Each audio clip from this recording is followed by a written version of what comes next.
These things are awesome. We've just really enjoyed our relationship with them and how you guys have been loving them. And they're having a spring sale. So if you go to fractureme.com, you can enter spring 2014. That's SPRING 2014. And you get 30% off your next order.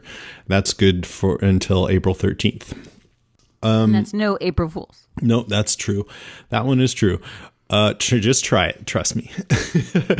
A couple things. First off, as usual, I just want to let you guys know that we'll be podcasting in the off season. We still podcast. We do it at a reduced frequency, but it's about every 2 weeks or so. So listen through the end for a little bit more information about that at the end of today's episode. Also, I want to let you know right off the bat that I'm really excited that Walker Stalker Con has just announced that they're going to be doing a San Francisco edition. It's not for a while. It's January 31st and February 1st of 2015. So it's almost a year from now. But it's special because it's in our neck of the woods, and I want to do something special for it. So I was just talking with Karen about this, and we think we might rent out a bar or something and do a live podcast the Friday night before. So you better come join us. Yeah. So all I'm saying. Yeah. Just get ready. All you Bay Area people and whoever, would be coming to Walker Stalker San Francisco. These things have been great. I'm really thrilled to be a part of it. And it's so much fun for Walking Dead fans. And then, all you guys who listen to us will have our own little special thing on Friday night. So that'd be cool. Yeah. So it's a big episode today. I interviewed documentary filmmaker Chris Mocht, who's doing a documentary about Walking Dead fans. And I'll play that a little bit later in the episode. And you, Karen, you and I might get to be in that documentary. Woohoo! That's pretty cool. Is he funding that through some sort of crowdsourcing? Yeah, he is. He's funding it through Kickstarter, and I'll give you more information about how you can help out if you want to support that later on. We have a comic talk section with Gracie Lou and Mr. Blog. We have a few more announcements and other things in the end segment today, so be sure to stay tuned all the way to the end. But first, attention shoppers. Deadcast Top 5 in 5, 4, 3, 2.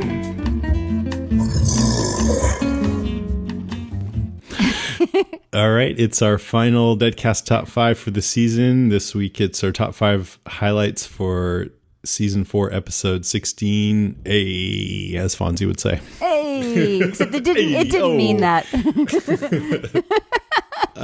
No, it meant what I said it meant. Train stuff. It was train stuff. Yeah, it's true. Train car A. I think there were A's in other places around too. There were. Yeah, I think they just had them follow the A's all the way to their doom. Doom. For me, A stands for amazing episode.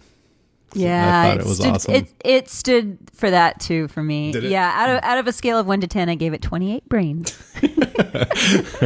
I gave it 4.85 gax out of 4.85. No, just kidding. Out of 5, which I thought it was really good. Yeah. It was a really strong episode. Really violent, yes, but great. The most violent. A lot of human on human violence too. Yeah. But it was sort of necessary for the story. And we'll get into that. It makes it sound dirty when you say human on human. Yeah, well, usually it's the undead. It's the living on the undead. Yes, it's more. It's shocking when it's the same. The thing too is it's the same kind of violence we've been seeing with the zombies, but we saw Rick back when we saw Rick chop Thomas in the head. Yep. I said, they kind of, this sneaks up on you. Like they couldn't have probably done something like that in the pilot episode because it would have been so shocking, but we get desensitized to the zombie violence. And then, but even with that effect, like what Rick did to this guy, it was like, oh my God, right? It's like, what am I watching? Well, Rick got his zombie on. I mean, he chomped that guy's neck. Yeah, but I'm talking about gutting the other guy and continually just... then you could hear the knife stab. Sound. It was nice knife sound. I mean, it was like, I don't want to get to a place personally where I can see something like that. And like some people who watch the show, they're like, that was so cool. I want to be always where when I see something like that, I feel like, oh, that's horrible, even though I don't begrudge Rick, because that guy was about to rape his son. So and Michonne, probably. I think yes. he was gonna rape them Someone both was and gonna then rape kill him. Michonne. Yeah. But I mean, there is a part of me that's like, okay, maybe he should have just stabbed him in the head too, or shot him. And it was sort of like a brutal killing. And I mean, I know there's some people who will say, yeah, but Rick's son was threatened, and I can't say I would argue with that, but still, it's like, ooh, it was brutal. And it was so brutal that afterwards, Rick was sitting there by the side of the car and his hands were shaking. Yeah. I love how Andrew Lincoln played that. You could tell he was worked. Yeah. And the way, I think they probably saw how well he played it, and they thought, we'll just stick that in the beginning because it's so obvious that something really, really terrible just happened to him that we can just show the aftermath and people will go, oh my God, what happened? Yeah, exactly. Exactly. And not just because of the blood all over him, but just because of the look in his eyes and the shaking. Okay, well, let's get started with our top 5. Why don't you go first? Okay, well, that actually was my number 5, was the encounter with Joe's gang. I mean, they could have dragged that out for a long, long time, but they got right to it, Yeah. And I'm glad. I am too. Absolutely. I'm glad they didn't drag it on. And I like the fact that they sort of did it backwards. They first showed Rick by the side of the car shaking. Then they had a flashback. They had Rick sitting there trembling, and then they showed what happened after that. And at first you're like, God, what the heck happened? He looks like he's all by himself, and something really bad went down because he's basically wearing a blood beard. And then they show you later that, oh, this is how it all went down. It was fast, it was brutal, and I love. It was my zombie kill of the week, except it was my human kill of the week. Was Joe being turned into a fountain? Yeah, and it was like Rick took some lessons from the zombies, because it was exactly the way that a zombie would kill Joe, to bite him in the neck. Right. It was very unambiguous too. Afterwards, Carl, of course, was shaken up, and Michonne talks to him. But later, when they're standing at Terminus, and he asked, did he deserve it? And Carl said, yep. Right. I mean, it took him a little while to get to that, I think, because he looked pretty shaken up while it was going down, and then he was scared to go with Rick when they were approaching Terminus. But he reaffirmed it to himself, and I think he also wanted Rick to hear that, and you could see that Rick had some kind of reaction, and I would bet that he was happy to hear Carl felt that way, Right, exactly. One thing about Joe getting bit in the neck that kind of is a pet peeve of mine is in shows like this, when people get wounded, I don't like when they don't act the way I think people would act if they were wounded that way, which is basically to grab it. Like if I got bit in the neck like that, I think I would have my hand right over my neck going, but his hands just stayed down at his sides. And he just fell they over did, dead. didn't they? He had a gun in one of his hands, right? Because he was holding a gun up to Rick. Yeah, but you can put your other hand up there, or drop the gun, or bring up your hand with the gun in it, or... Right. I think they just wanted people to see the blood spurting out, but you could have had it coming through his fingers, It was so much better with the blood fountain. Yes, that was my number 5 too, and and you're right, they were good. He said, I like the way Joe said it. He said, look, we can settle this. We're reasonable men. First, we'll beat Daryl to death. Then we'll have the girl, then the boy. Then I'm going to shoot you, and then we'll be square. Sounds reasonable. Right? Right. And Daryl later said he didn't realize that I forget exactly what he said. He didn't realize what kind of guys they were. Like, he knew that they were rough guys, but I don't think he realized they were brutal rapists, Right. Sickos. And as soon as he figured that out, there was no way he was having anything to do with them. And he acted so heroically, you know, Yeah. hey, you know what? You want blood? Take me. Right. I mean, he acted just as heroically as I was as you hoping. could. And I believed that because he loves Rick and he also doesn't love himself very much, I don't think, a lot of the time. So it would make sense that he'd rather give himself up than have Rick die. That's another thing I liked about this, is that it brought them together and it felt like they were a family again. Even, you know, just right away, it felt like they were right back into being this family that they were back in the prison. And I like that, you know, and Michonne and Carl are just as tight as ever.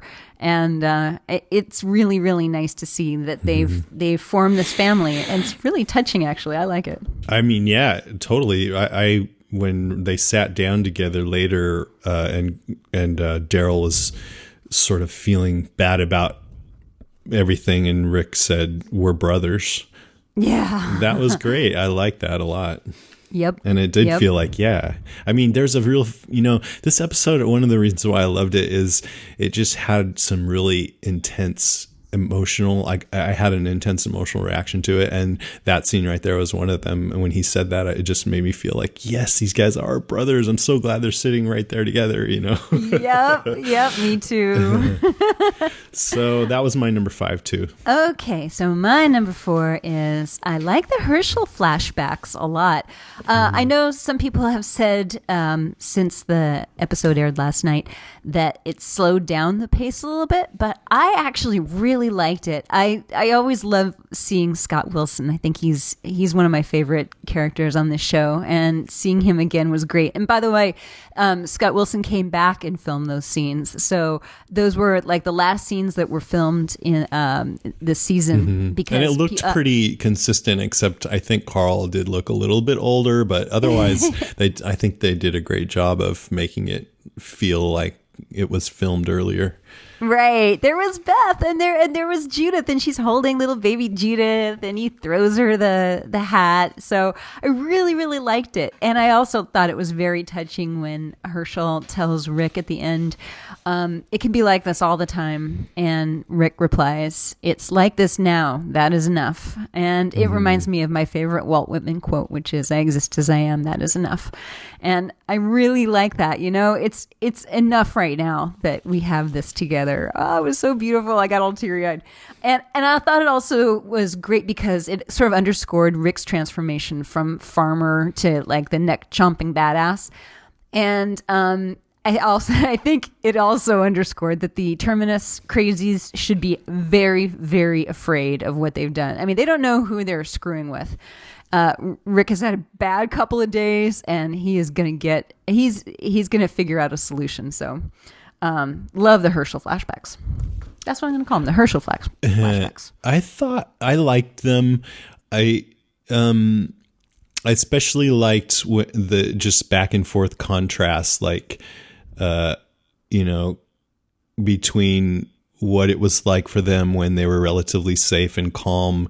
They would show something in the flashback, and then they'd immediately jump to the present moment where it was a completely different situation and a different, you know, kind of way being was called for.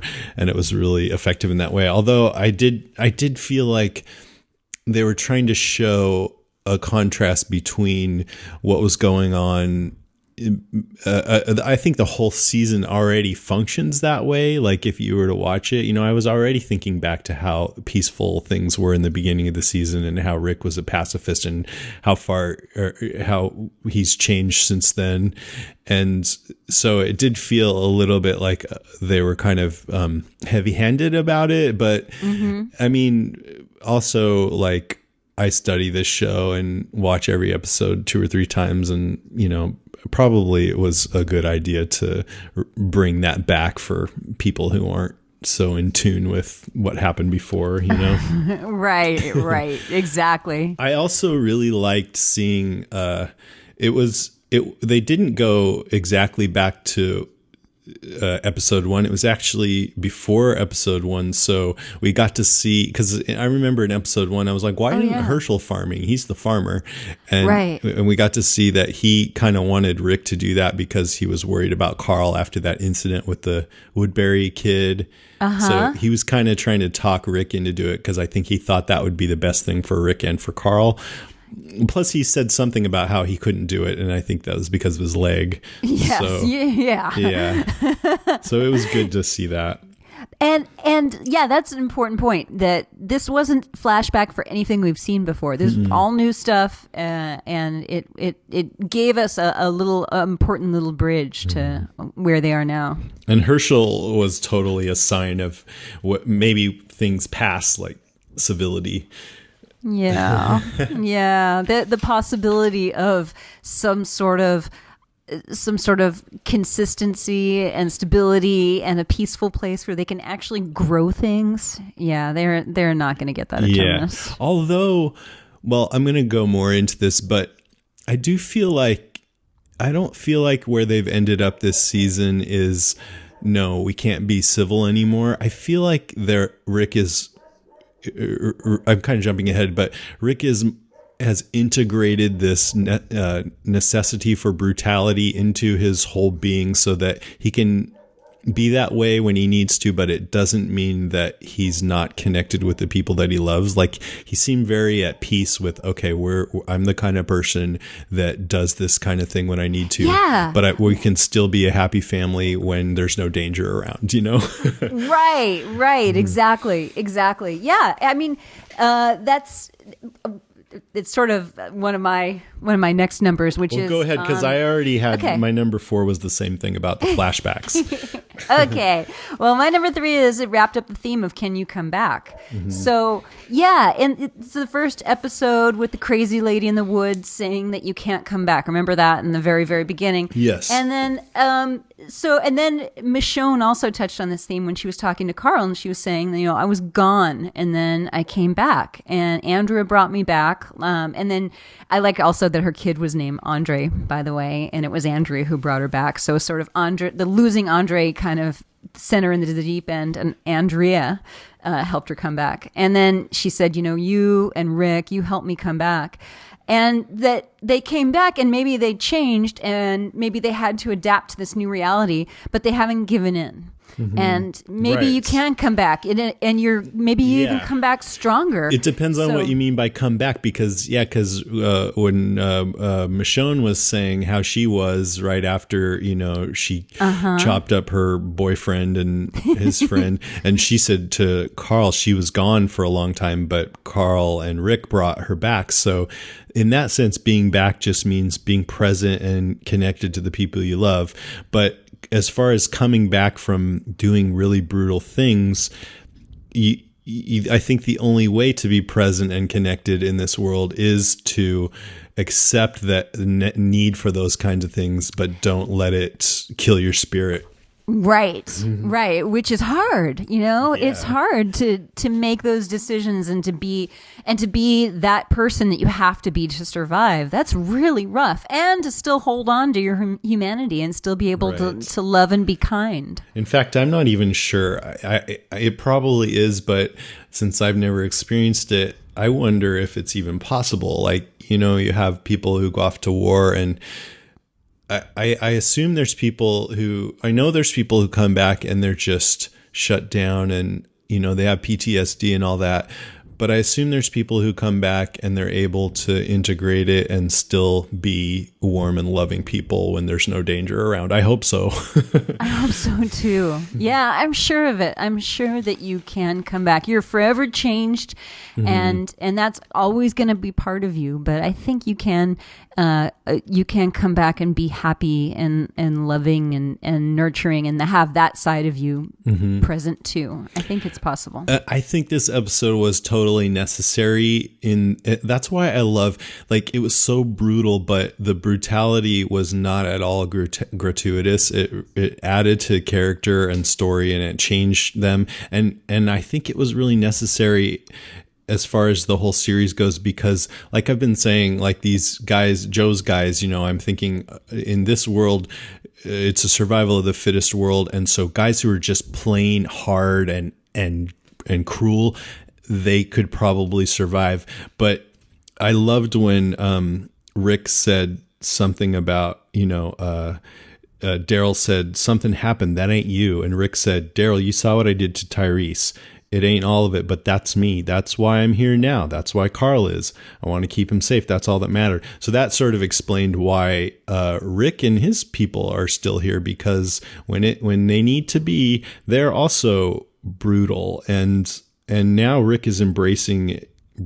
And a big question about in this episode was, who are we? Like Carl early on was saying, who are we? And who they are is badass motherfuckers. That's who they are. Yeah, the Terminus people are going to find that out. Better watch out, Terminus baddies. Yeah, I mean, that's just a fact. Like, they have become, when needed, they can be effective killing weapons. Yeah, and they're going to need to be. Yeah. I mean, right now, that's called for. Yep. Okay, well, we're like right square, point on point so far, because my number 3 was like right around the same thing that you just said. So your turn again. Outstanding. My number 2 then is, I thought the writing was really smart in this episode. I really loved it. And just as an example, I like it when the writers are smarter than I am. So an example of that is when the snipers are shooting at them after all hell breaks out in the courtyard, and Rick grabs the guy Alex, and then he shoots him, and the snipers go for it, and then I think, well, wow, they're really bad shots. Why are they missing?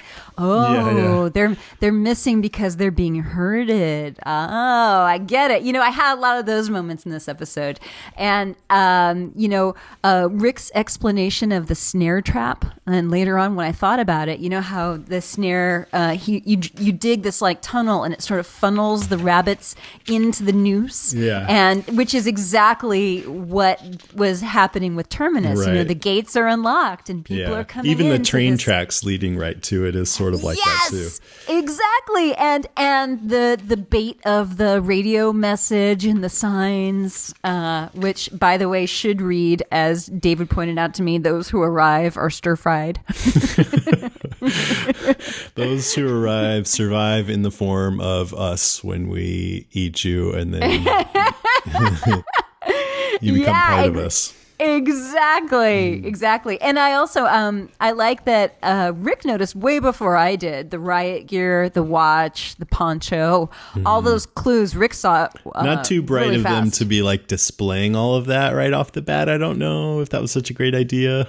That was probably a bad idea. Yeah. Well, I don't think the watch wasn't even displayed, was it? It was just like a chain. a thing. And yeah. What if he pulled it out and it was a different watch? He's like, oh, sorry. But what about that poncho?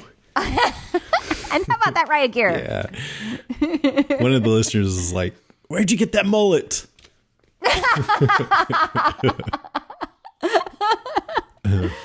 Okay, what's your number 2? Okay, my number 2 is just, we still don't have definite confirmation that these people are cannibals, but there are many clues this episode. Yes, there are. The whole rabbit trap thing is kind of a clue, because if that metaphor carries over, then the rabbits are Rick and his friends who are caught in the trap and about to be eaten. Yes.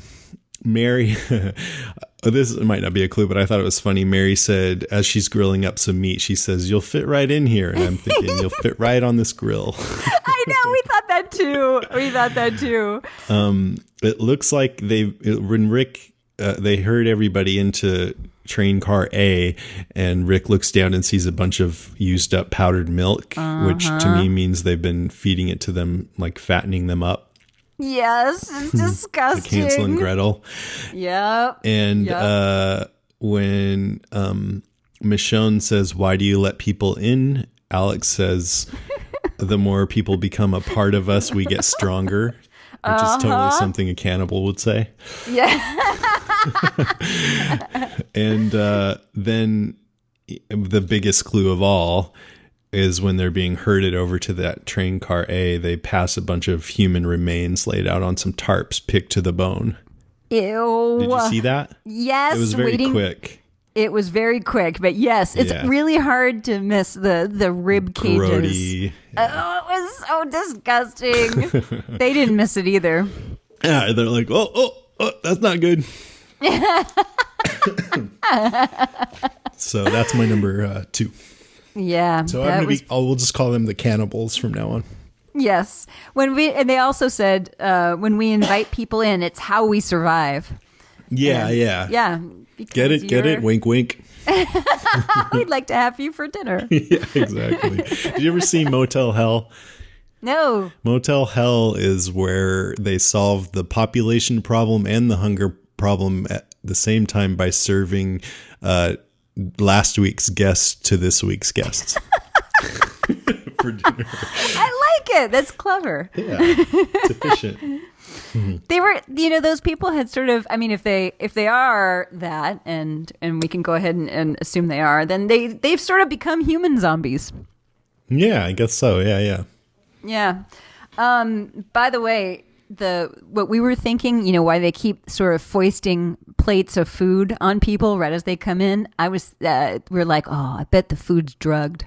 Mm-hmm. Like, maybe it's drugged and that's how they get people into the railway cars. That's an easy way to get them in the railway cars, because you don't want to kill them right away, because then they'll turn.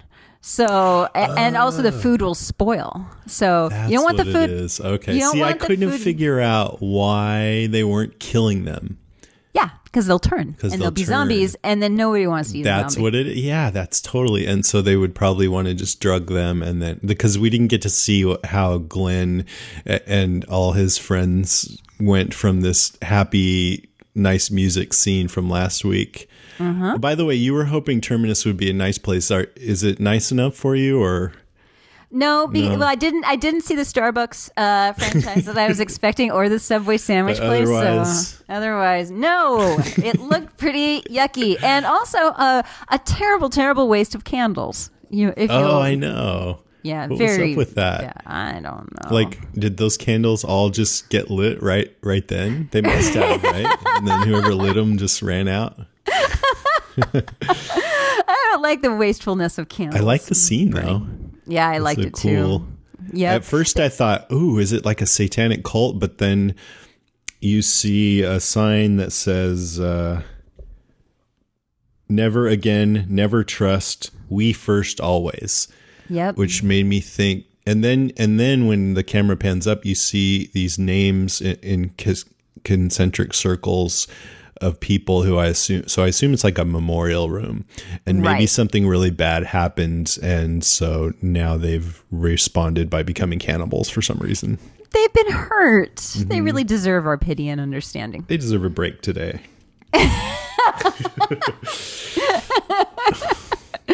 Cannibals. Over 1 million served on our barbecue. So where were we? Oh yeah, your turn. Your number one. My number one was the last scene in the rail car when the others step out of the shadows. One thing I really liked about this episode that also I thought was amazing was the direction of it. Yeah, that's Michelle MacLaren. Michelle MacLaren was beautifully directed. Yeah, she's awesome. Yeah, she really is. I liked how the cameras and when Abraham says, basically, no, this isn't going to work. Then Rick says, no, I feel sorry for them. What does he say at the very last scene? He says, there's, they're going to feel stupid when they find out, and they find out what? That they're screwing with the wrong people, which in the comic, he says the exact same thing, except he says they're fucking with the wrong people. And that has a little more of an impact than screwing, but whatever. Yeah. It's the, was it FCC? Well, he should have said they're messing around. I thought they were allowed to drop like a certain number of F-bombs. Yeah. So the way it worked on Breaking Bad is they could do one a season supposedly, but they had to drop the audio down so you couldn't hear it. That's right. That's I right. guess they didn't want to do that on Walking Dead. There was a lot of cussing this episode, though. Joe said asshole and shit. Oh, well, Joe would say that. That makes sense coming out of. But I liked how when right before Rick says they're screwing with the wrong people, Michelle McLaren panned to each of their faces, and she took her time.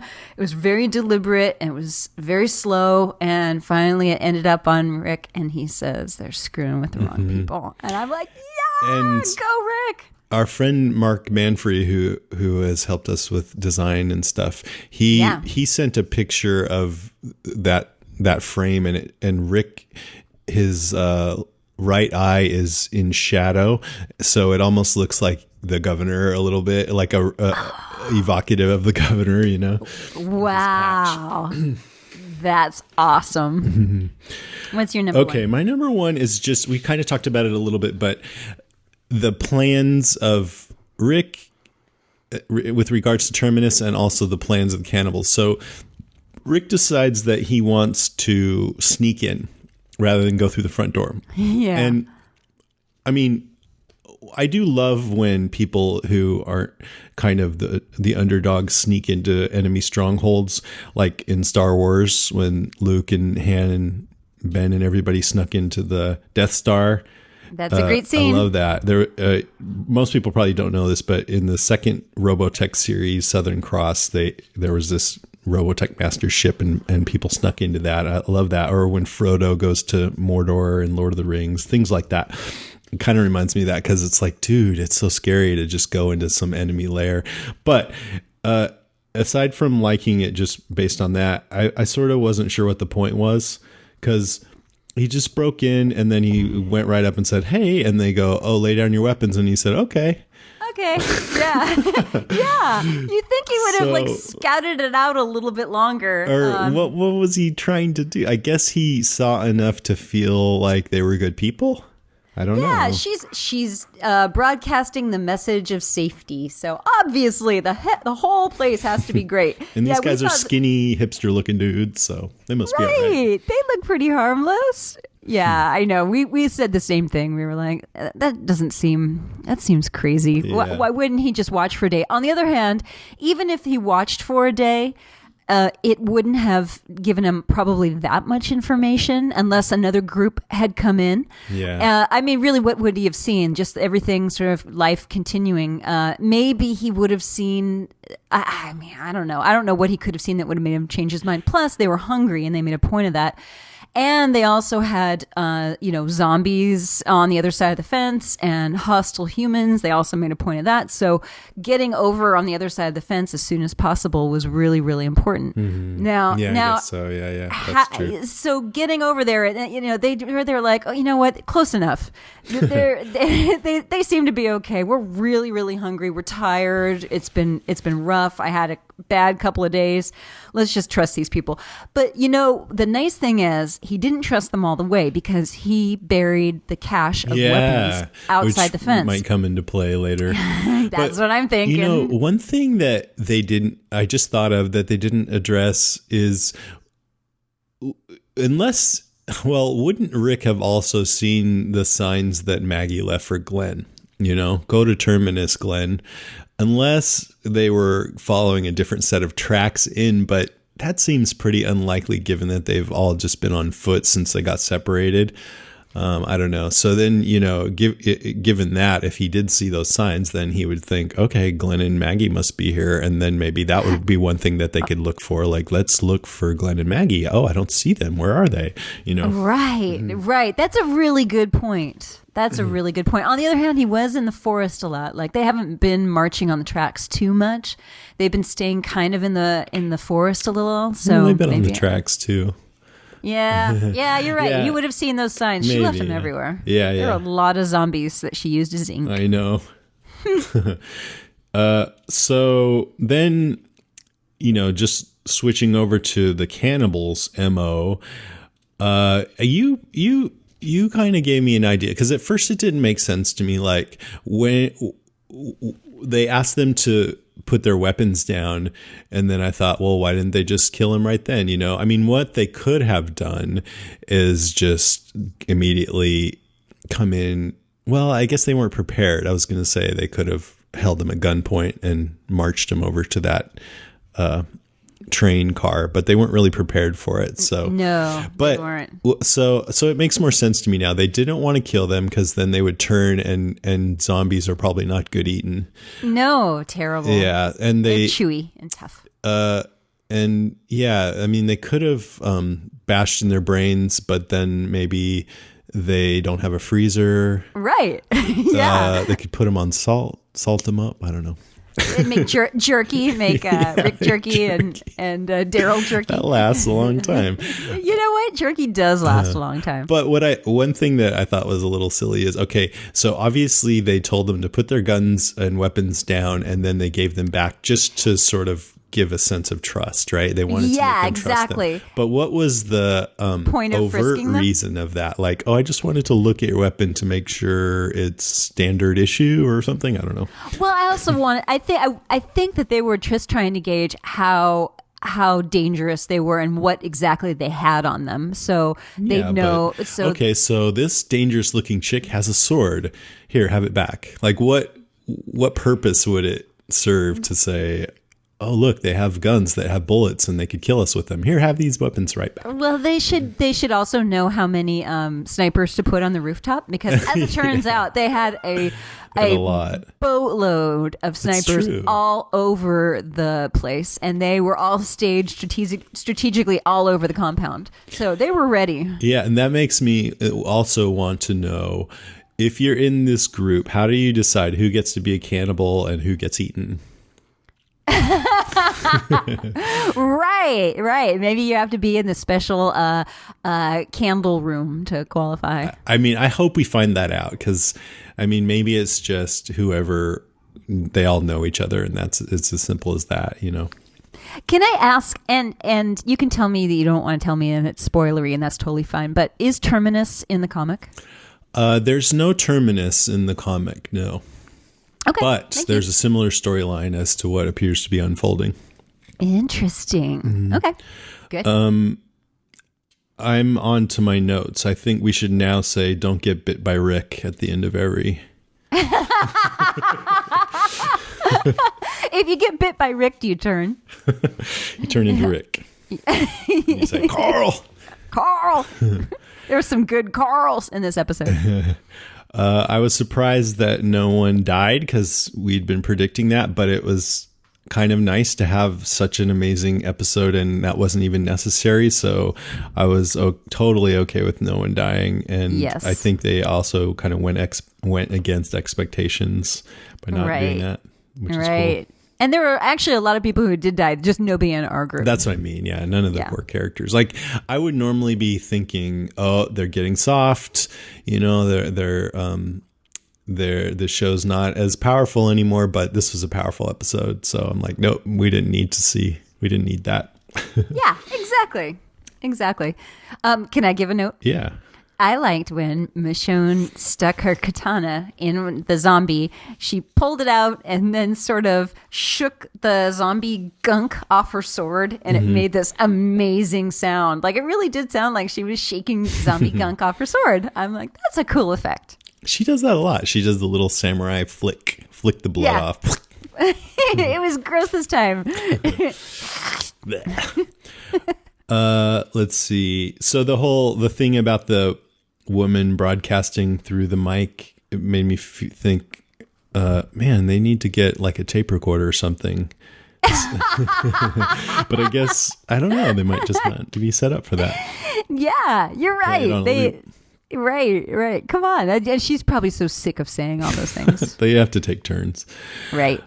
I liked when what's his name? Gareth said Rick and everybody snuck in, and Gareth is like, well, Well, I guess Albert is on perimeter watch. Yeah, I know, that was funny. And at first I was like, oh, they're joking. Right. They're joking. They're nice. They're nice. They did Look at come him. off pretty nice, but I'm sure they told those actors, "Oh, just come off like college students." Right, exactly. These are freshmen who are lost, and now you're going to take them to freshman orientation. Exactly. And they're going to be a little nervous, but just make them feel comfortable. Right. And then eat them. Yeah. I loved when Gareth referred to them as the ringleader, the archer, and the samurai. Yeah, isn't that great? The kid. Like suddenly they're these like iconic archetypes or something. Yeah, which is actually pretty fitting. Those are the perfect nicknames for them. Totally. But Carl didn't get a nickname. He should have called him Richie Cunningham. I thought he mentioned the kid. Yeah, the kid, yeah. So I thought, let's see, that I loved seeing Gareth just give them methodical orders. I didn't really see the reason for it. Like he could have just said, everybody get in the car, but it made it feel more like, oh man, he's really in control and they can't do anything. Right. He's having them line up and all that. Yeah. Oh God, that was the worst part too. My heart was so racing. Thrilling. I was shaking in this episode. There were a couple times where I'm like, David, I can't believe this. I'm letting this affect me way too much. I'm shaking. I'm nervous. Right. Oh, it was so scary. But it's so great that this show that we've chosen to podcast on is so good still. Yeah, absolutely. I thought maybe it wasn't a good idea to put Rick with his other friends like that, where they can plot, Well, they didn't know. Well, he said, "Where's my people? Where's my people?" You got that poncho. Yeah. Yeah. Well, maybe they didn't have room in the other trailer, because did you hear the people yelling as they were running past that other car? They were yelling, "Help us!" Really? I didn't catch that. Oh, yeah, so there's more people, huh? It was really quick, and Daryl's like, "What the?" Oh my and Rick's like, gosh. keep going. Holy we can't help cow. him. I didn't see that. Oh my and gosh. there were people in another rail car, just sort of pounding on the rail car, and I thought, well, I wonder if Beth is in there, and who knows? Oh, Hopefully, yeah. Tyrese and Carol and Judith are not in there. I don't think so. I hope not. They had a little detour for where they were playing house for a couple of days. Yeah, that worked out real well for them. Let's see. I thought it was cool that in the flashback, Rick used a sharpened walking stick like the one my grandma uses to kill the Zeds through the prison fence. Little aluminum thing. I didn't notice that. That's really funny. But your grandma probably doesn't do that with She her doesn't use walking it for stick. that. That's good. The guy speaking of calling for help, the guy who's calling for help surrounded by zombies in the clearing in the forest, remember that? Mm-hmm.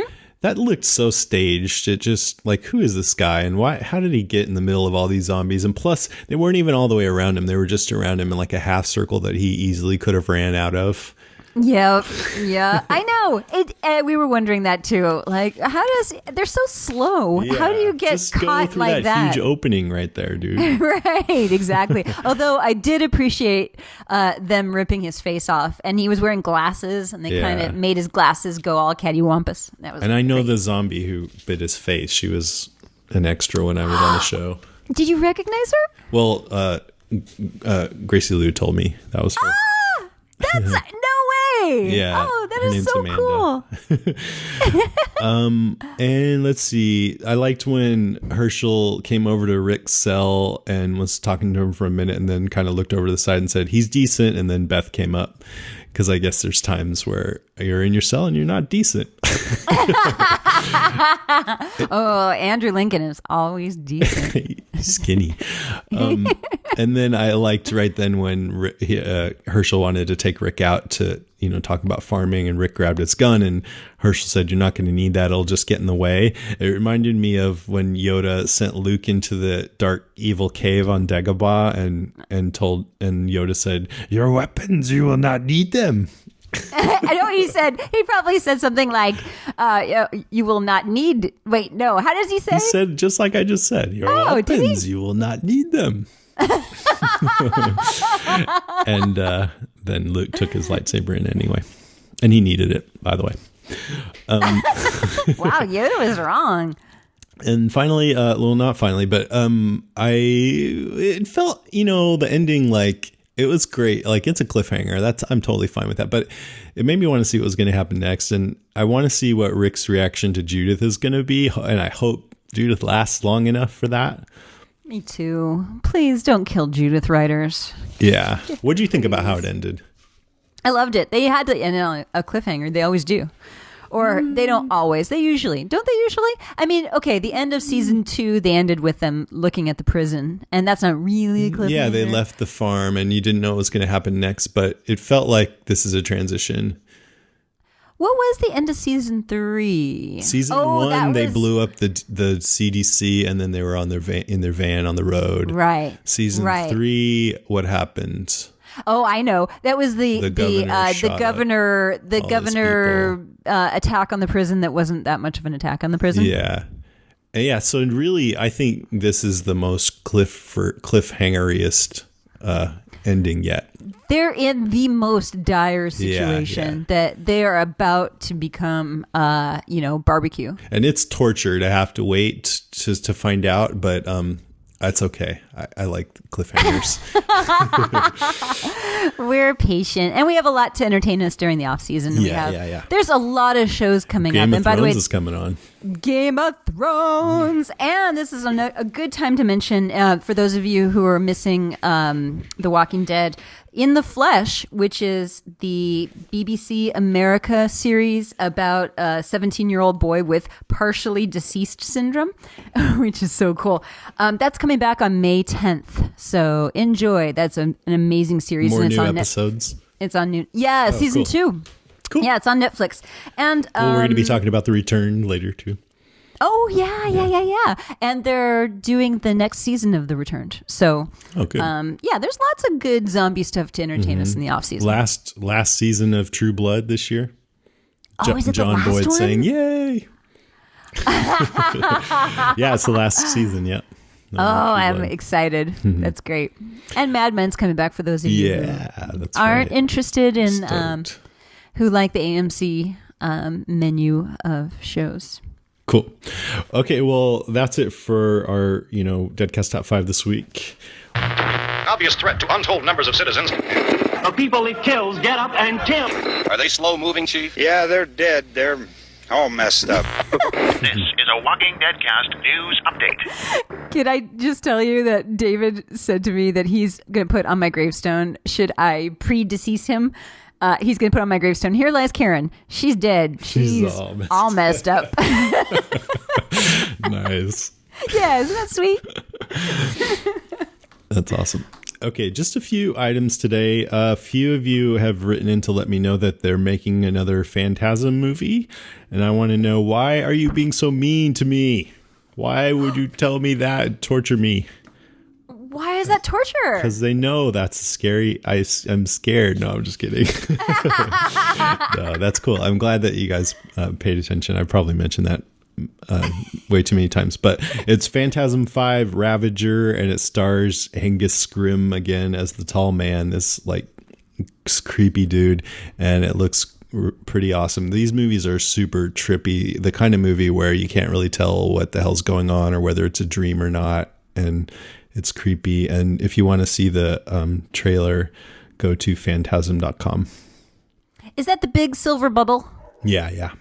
Cool. Silver balls that the little spike comes out and then it goes into your forehead and embalms you on the spot. I don't know. It doesn't sound scary, but if you say so. Oh, really? You don't think so? You should watch the first one and let me know what you think. Maybe it doesn't hold up. I was only, 10 years old when I saw it, but it was creepy as hell. Then you have to watch Earthquake. I do? Yes, that's the movie that came out in the 1970s that scared the crap out of me when I was a little kid. Okay, I may have seen that. All those disaster movies. Yeah, right. It was around that time, Towering Inferno. Mm-hmm. Last night's episode of The Walking Dead drew 15.7 million viewers, the first showing, and that's a record for a Walking Dead finale, and it's the second most watched episode so far. Holy smokes. They are actually getting more and more viewers. Is that right? Yeah, they are. Yeah. Wow. It's more and more popular all the time. Andrew Lincoln did an interview with Entertainment Weekly. They asked, so you realize this is an absolute torture you guys are putting us through by leaving us with this cliffhanger ending, right? He says, well, we've been living with it for 4 months already, Dalton, so I don't know what you're worried about. They say, true, I guess we have it easy in that sense. He says, believe me, all of us have been going, how the funk do we get out of the car? How are we going to get out?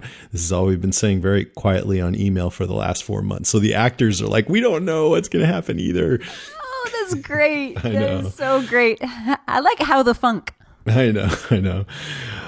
So that's it. I'm hoping that some news about the spin-off will come out this summer. I have a feeling since it starts next year that maybe something will be said at Comic-Con about it in July, hopefully. Yeah. I can't wait. Yeah, they've got to spill some beans here and there. Yeah, and they really haven't said much yet, but maybe this summer will be when they start. Okay, that's it for the news. We're sponsored again by Fracture this week, which I'm really happy about. And I thought instead of me telling you what Fracture is this time, you could do it, Karen. So what is a fracture? Sure. Since I now have 2 of them and I absolutely love them. So fractures are different than traditional pictures and frames. Instead of printing out a picture on paper and then putting it in a frame and all that stuff, if you send your picture to Fracture, they will print it directly on glass, and it is everything all in one. So it's the picture, it's the frame, it's the mount, it's absolutely everything. And they're gorgeous. Like I said, I've got 2 and they're so beautiful. I got my bigger one recently. It was a picture of the bay with the Bay Bridge in the background. Oh, nice. And Yeah, that's what I was going to ask about. How was that? Oh, pretty nice. Turned out so great. It's Cool. a picture I really loved. I took it in San Francisco during the America's Cup, looking at the Bay Bridge with Oakland in the background. And so it's really nice. It's a piece of Oakland that hangs in our house now, and it has a lot of meaning. And it's really beautiful on our wall. The nice thing about Fracture is that you can, for somebody like me who's lazy, and you don't want to just send it out to get printed, have it come back, then go out and get a frame and put it all together and hang it on the wall, and then maybe the frame cracks or whatever. And I've had plenty of frames that have kind of disintegrated. This is really gorgeous and beautiful and strong, and they'll send everything all in one gorgeous package. So it's pretty great. Nice. Well, a lot of you have been tweeting and emailing about your experiences with Fracture, so thank you for doing that. You guys have cute kids and great engagement pictures and a couple saucy ones with models, so thanks for that. So everyone who's gotten one and who's written in has loved them. I've seen words like amazing, unique, and beautiful, and I'm not surprised by that. I'm glad you guys who have ordered these are enjoying them. It makes me feel like justified in just writing to people whose products I use and like and asking them to be our sponsors. That really worked out in this case. If you haven't ordered yours yet, now is your chance, because as I mentioned at the top of the show, Fracture started their big spring sale, so you can get a whopping 30% discount on any order. Just go to fractureme.com. It only lasts till April 13th, so it's just a short while, but go to fractureme.com and use the promo code SPRING2014, SPRING2014, till April 13th. And then after that, you can still use our Deadcast code for 15% off for a while. They said they're going to leave that open for a while. But thank you to Drew and Herb at Fracture. We've really enjoyed introducing our listeners to this, and we appreciate your support. Thanks, Fracture. All right, let's take a little break. There's more to come. Stay with us. Maybe tonight at the mall, in the cab, we can keep him up, eat our brains till we die and come back. Everybody say, everybody smells like rotten meat. Meet me at the mall tonight, let's kill each other and become the maggot police. We're the maggot police. All right, we're back. I'm here with documentary filmmaker Chris Mocht. Hey, Chris, glad you could join us. Hey, thank you so much for having me on the show, man. Of course. Well, if you guys don't know, Chris is in the process of filming a documentary movie about Walking Dead fans. It's called The Walkers Among Us, A Journey into the Fandom of The Walking Dead. And so some of you guys might actually be in it if you're in any place where Chris happens to be filming. He's already done a couple of documentaries about Star Wars, The Force Among Us and The Force Within Us. Both of those got real good critical notice. And I just watched The Force Within Us today, and I loved it. Hey, thank you so much. Yeah. Thank you so much. There was a lot of passion and a lot of heart and soul put into that. So I'm glad it paid off in the end. It did, and you just said the word heart, and that totally came through. Like that's the word that I was thinking of the most when I was finished. It just felt like it was all about the fans and how Star Wars had affected them. And you kept asking the question, has Star Wars changed your life? And I was wondering if you are going to be doing that, asking that same question in the Walking Dead movie. That's a very good question. The Force Within Us was a little bit like a headbanger's journey. It was me on a quest finding out how Star Wars had an impact on people's lives. And when I said that I was going to do a documentary on the Walking Dead fans, a lot of people asked me why. And one, because I'm a fan. I am a later fan. I'm not a comic book guy. Not even when I was a kid, I was a comic book guy. So I was introduced to The Walking Dead through the TV show, and just loved it. And never missed an episode. Never missed an episode of the Talking Dead. And I was told that Walking Dead is not going to have that nostalgic, life-changing element that Star Wars has. But what's very interesting is the more I talk to people, and the more we interviewed Lou Temple at Walker Stalker Con a couple weekends ago, I asked him the question, has Star Wars changed your life? I didn't want to make the same movie I made last, but there's so much heart into it, and there's so many elements that kind of fit into no matter what kind of fan of whatever you are. And so to answer your question, yes, we are starting to ask that question a lot more to our interview subjects, and we are getting, surprisingly enough, we're getting some very, very cool, deep answers. I know. I mean, I would have never thought that either, but doing this podcast, people have written in about how Walking Dead, they always say, it's weird, but I know it's weird, but Walking Dead has brought my family together, or, my mother is dying of cancer and we watched the show together, or just amazing stories around that, even though it's only been around a relatively short time. Yeah, and I think that's true. I just got an email from somebody in the Atlanta area. He's a fan, and he was telling me that Carol is a big influence to him because she lost her daughter and he lost his daughter. And he started going on, and I'm like, save it because I want to interview you. I want to get interviews like that because I think the more you learn about fandom from any franchise and the importance that it's had on people's lives, it's more than just, I like to geek out and dress up as this character or that character.